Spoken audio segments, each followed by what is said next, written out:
Pour vivre dans l'harmonie, on va changer son état d'esprit pour notre bien-être.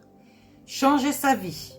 On arrête avec tout ce qui est le désir de la reconnaissance des autres.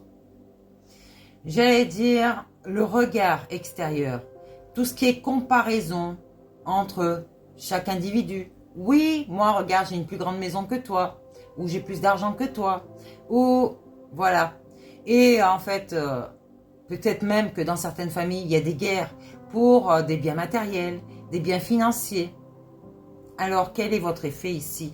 Votre karma sur tous ces actes ici? Quel est le karma pour les personnes qui reconnaissent leur divinité spirituelle?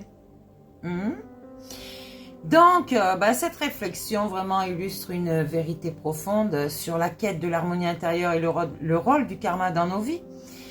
On regarde avec un karma, j'allais dire négatif.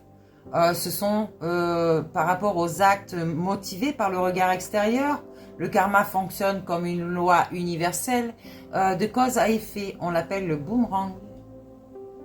Donc, lorsque nos actes sont motivés que par l'ego, comme le désir de reconnaissance, la compétition pour des biens matériels ou la comparaison incessante, nous créons des énergies qui reviennent tôt ou tard dans notre vie. Ces comportements-là tendent à alimenter le cycle des attachements et des insatisfactions, ce qui peut entraîner des expériences difficiles jusqu'à ce que nous apprenions les leçons nécessaires. Donc, on va reconnaître sa divinité spirituelle et son impact karmique. Donc, les personnes qui reconnaissent leur essence divine et leur connexion spirituelle adoptent souvent une perspective différente.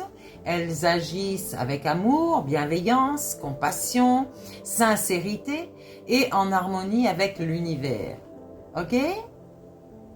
Donc, ce type de conscience ici élève leur karma et génère des énergies positives qui reviennent sous forme de paix intérieure, de synchronicité heureuse et de relations épanouissantes.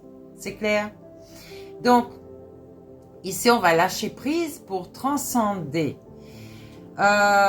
Lorsque l'on reconnaît, on a cette quête de validation extérieure, on se libère de nombreux fardeaux karmiques.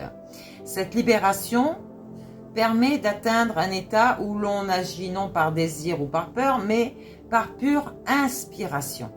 On s'aligne avec nos valeurs profondes, ok? Donc, on va créer un cycle harmonieux en se focalisant sur... j'ai la gorge qui me pique.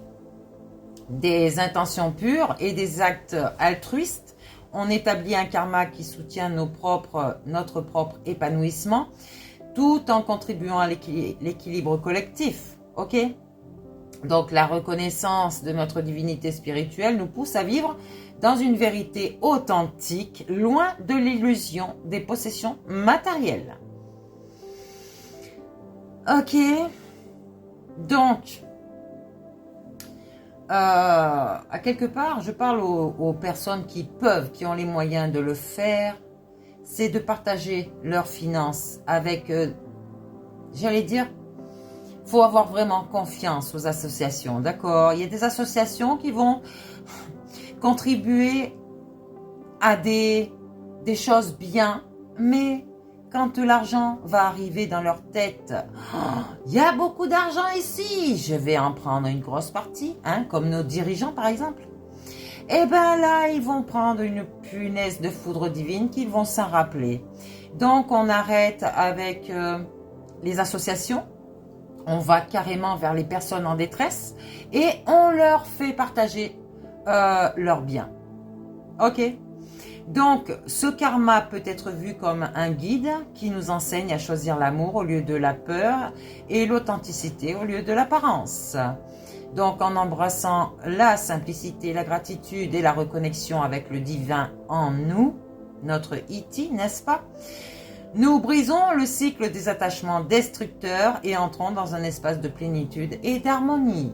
Donc, je répète encore une fois, tous ceux qui veulent se rallier à moi le font. Je ne me cache pas, d'accord? J'ai rien à faire du monde extérieur, j'allais dire, presque.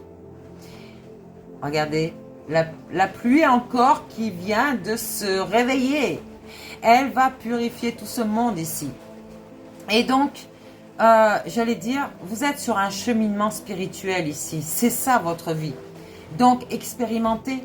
Ne restez pas à stagner dans des situations ou dans des emplois où vous attendez le week-end et vous dites « Ouais, c'est le week-end, enfin je vais pouvoir être bien, faire la fête, être en joie. » Pourquoi vous ne l'êtes pas en joie dans la semaine? Pourquoi il faut attendre le week-end pour être en joie? Parce que vous n'êtes pas bien, mes belles âmes. Donc sortez de ce cycle et allez où vous vous sentez apaisé, où votre vie, vous ressentez que ça va être... au milieu des licornes, au milieu des bisounours, au milieu des petites fées. Eh ouais, le monde de la matière peut vous illusionner. Comme moi, par exemple, on m'a retenu, mais je sais pourquoi. D'accord?